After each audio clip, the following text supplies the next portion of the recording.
नमस्कार दोस्तों, मैं हर्षवर्धन पाल। नए साल की हार्दिक शुभकामनाएं एडवांस में। हमारे जीवन में प्रतिवर्ष नए वर्ष आते हैं और चले जाते हैं और हमारे लास्ट वर्ष में हाथों में कुछ नहीं आता, ना ही हम कर सकते हैं। लेकिन इस बार नए वर्ष पर हमारा मूल कर्तव्य और दायित्व है कि इस बार हम मौजूदा सरकार, राजनीतिक पार्टियों और नेताओं से सवाल करें कि उन्नाव रेप कांड के बारे में आपने सुना ही होगा कि कुलदीप सिंह सेंगर ने उन्नाव की लड़की का रेप किया। उसके बाद उस लड़की ने रिपोर्ट लिखाने जब एफआईआर लिखाने के लिए पुलिस स्टेशन गई तो वहां पर उसे धमकाया गया। उसके बाद उसके पिता को कस्टडी में लेकर उसे मार दिया गया।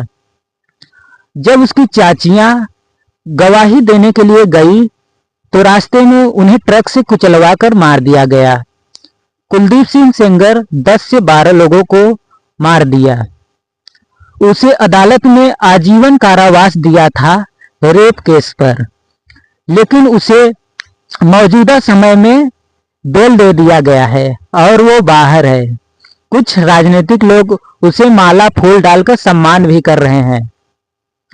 अगर ऐसे लोग बाहर आते हैं और अत्याचारी, भ्रष्टाचारी मंत्री बनते हैं, इसमें सबसे बड़ी गलती हमारी है, क्योंकि हम सवाल नहीं करते।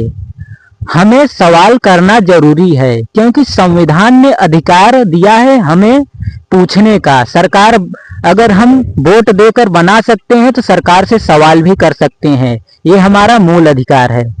हम पूरे भारतवर्ष को आह्वान करते हैं कि आप सभी एक साथ होकर 160 करोड़ लोग मौजूदा सरकार से सवाल करें, राजनीतिक पार्टियों से सवाल करें, नेताओं से सवाल करें और पूछें क्या अत्याचारी, भ्रष्टाचारी, बलात्कारी बिल पर मौज मस्ती करते रहेंगे और महिलाओं पर बात करने वाले चुनाव से पहले आकर कहेंगे कि हम सरकार में आते ही, सरकार जैसे ही बनेगी महिलाओं को सम्मान देंगे, सुरक्षा देंगे, लेकिन सरकार बनते ही भ्रष्टाचार, रेप, मर्डर, बलात्कार शुरू हो जाता है और बलात्कारियों को मंत्री, मिनिस्टर बना दिया जाता है।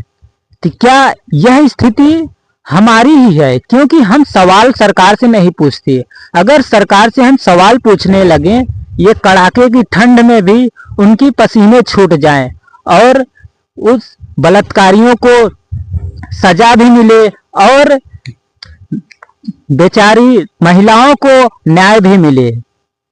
ये केवल उन्नाव का ही नहीं, ऐसे ही उत्तराखंड और पश्चिम बंगाल जो डॉक्टर नर्स के साथ हुआ था रेप कांड, अभी हाल ही में हुआ था, ऐसे पूरे भारतवर्ष में हर साल कभी कभी तो एक महीने में कई बार रेप कांड होते हैं, जो कि कागजी तौर पे कुछ तो दिखते हैं, कुछ तो पूरी तरह से दबा दिए जाते हैं और कुछ तो बाहर आने से पहले उन्हें या तो दबा दिया जाता है या मार दिया जाता है।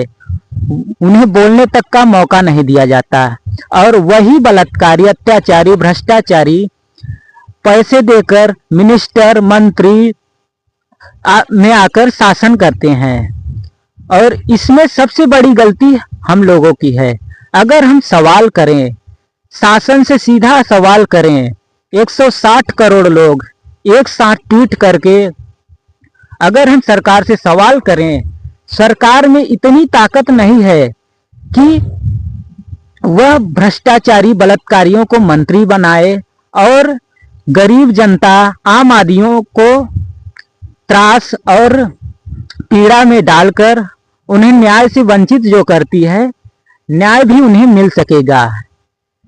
आजादी के केवल 75 साल हो चुके हैं, लेकिन आजादी के 75 साल के बाद केवल न्याय व्यवस्था में देखा जाए तो नेता, मंत्री और राजनीतिक पार्टी के लोग और कुछ बिजनेसमैन ही आजादी के तौर पर देखे जाते हैं।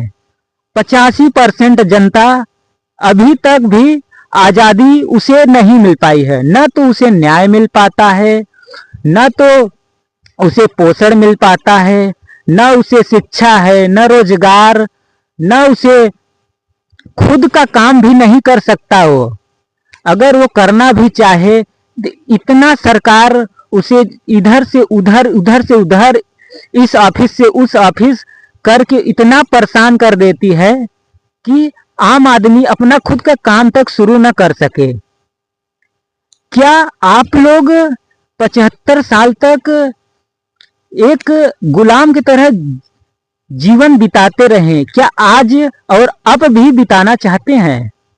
अगर इससे मुक्ति चाहिए और हमें बेहतर शिक्षा, बेहतर राजनीति, बेहतर न्याय, बेहतर रोजगार, बेहतर इंफ्रास्ट्रक्चर हो, तो हमें मौजूदा सरकार और राजनीतिक पार्टियों और नेताओं से सवाल करना बहुत जरूरी है। क्योंकि अगर हम सवाल नहीं करेंगे, ये अत्याचार बढ़ाते जाएंगे, अत्याचारी होते जाएंगे, बलात्कारी को मंत्री और सम्मान देते जाएंगे। क्योंकि जब लोग शांत हो जाते हैं तो उन्हें लगता है कि ये गुलामी स्वीकार कर लिए हैं। गुलामी अगर स्वीकार कर लिए हो तो ऐसा नहीं है कि केवल उनके साथ हुआ है, हर कोई पीड़ित होगा। भ्रष्टाचार, बलात्कार, घूसखोर, कोई न कोई 160 करोड़ जनता में केवल 5% लोग ही राजनीतिक लोग और बिजनेसमैन हैं जो पूरी तरह से उन्हें सरकार सुरक्षा और न्याय मिलता है। बाकी जो 90 से 95% जनता है वो पूरी तरह ऐसे ही रह जाती है। न उसे शिक्षा मिल पाता है, न न्याय मिल पाता है, न तो उसे रोजगार मिल पाता है, न किसानों को उसकी आय बढ़ पाती है। किसान हत्या करते हैं, आत्महत्या करते हैं।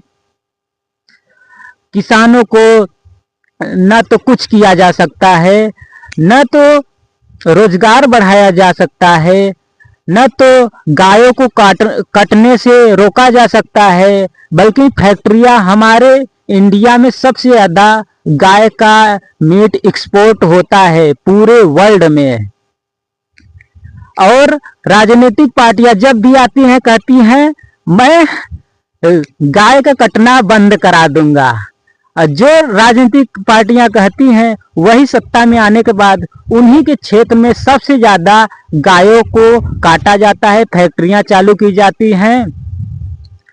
यही सवाल हम कहते हैं, आप अगर गलत काम करते हो, आपके पास पैसा हो, तो सत्ता में आकर आप बलात्कारी, भ्रष्टाचार, कोई भी हो, क्रिमिनल हो, आप मंत्री, विधायक, आप पढ़े लिखे नहीं हैं फिर भी बन सकते हैं। लेकिन आप यही आधिकारिक पोस्ट लेना चाहें तो आपका इंटरव्यू होगा, पढ़ाई करेंगे 20 से 25 साल तक, उसके बाद कंपटीशन देना होगा, तब जाके हमें वो पोजीशन मिलता है। लेकिन राजनीतिक पार्टियों को उन्हें केवल पैसा देकर वो कुछ भी करें, अत्याचार, अन्याय और दुराचार, बलात्कारी कोई भी हो, आकर सत्ता में मंत्री बन जाता है और शासन करने लगता है। अगर ऐसे लोग हमेशा आते रहेंगे, हमारे जीवन छोड़ो, हमारे आज़ादी का कोई वैल्यू नहीं रह जाता अगर हम ये सवाल सरकार से नहीं करते हैं। क्योंकि आपने देखा होगा कि सोनम वांगचुक ने सरकार से सवाल किया था कि आपने कहा था कि हमारी सरकार बनते ही मैं लोगों को शिक्षा स्तर पर काम करूंगा। सोनम वांगचुक ने सोलर टेंट आर्मी के लिए बनाया, शिक्षा जगत पे काम कर रहे थे। उन्होंने सरकार से केवल इतना ही कहा, शिक्षा जगत पे आपने काम करने को कहा था, आपने किया नहीं। सरकार ने उन्हें कहा कि ये आने वाले समय में देश के खिलाफ बहुत बड़ा खतरा है। एनएसए का इस्तेमाल करके उन्हें जेल में डाल दिया गया। एनएसए ऐसी पावर है सरकार की, न उसे एफआईआर लिखना होता है, न कुछ, डायरेक्ट उठा के जेल में डाल दो। लंबे समय तक उसमें जमानत भी नहीं होता है। ऐसे ही सरकार के पास कई पावर है, जैसे धारा 144, आप प्रदर्शन कर रहे हैं, धारा 144 लगाकर आपका प्रदर्शन बंद कर दे। आप बलात्कारी के खिलाफ भी प्रदर्शन नहीं कर सकते, सरकार और प्रशासन लगाकर घसीट कर आपको हटा देगी। क्या हमारे देश में यही चलेगा? बलात्कारी को बेल और वैज्ञानिक को जेल, बलात्कारी मौज करे और वैज्ञानिक सजा काटे।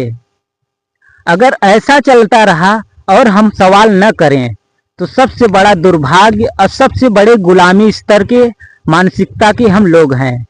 आज हम लोगों को सरकार आकर हिंदू मुस्लिम करके लड़ा के अपनी राजनीतिक पार्टियों में मलाई खाती है। गरीबों के हिस्से का सरकार राजनीतिक पार्टियां आकर रोड इंफ्रास्ट्रक्चर, शिक्षा व्यवस्था के में भ्रष्टाचार करके लाखों करोड़ों का घोटाला करके उन्हें कभी जेल नहीं होता। लेकिन कभी अगर जंगल से कोई लकड़ी काटकर खाना बनाने के लिए ले जाए, उसे सालों तक जेल में डाल दिया जाता है, उसका बेल भी नहीं होता है। जो लाखों करोड़ों अरबों का घोटाला कर दे उसके लिए मौज ही मौज, और कोई केवल अपने व्यवस्था के लिए लकड़ी काट ले खाना बनाने के लिए तो उसे जेल। क्या इस पर आप लोग आवाज नहीं उठाएंगे? मैं पूरे भारत का आह्वान करता हूं कि पूरब से लेकर पश्चिम तक, उत्तर से लेकर दक्षिण तक पूरे भारतवर्ष को एक साथ आकर मौजूदा सरकार, राजनीतिक पार्टियों जो आकर प्रचार में तो कहती हैं जैसे ही मैं सत्ता में आऊंगा शिक्षा पर काम होगा, एक बराबर शिक्षा मिलेगा। आज तक 85% ऐसे व्यवस्था है हमारे यहाँ, शिक्षा दिया जाता है लेकिन बिल्कुल ना के बराबर है।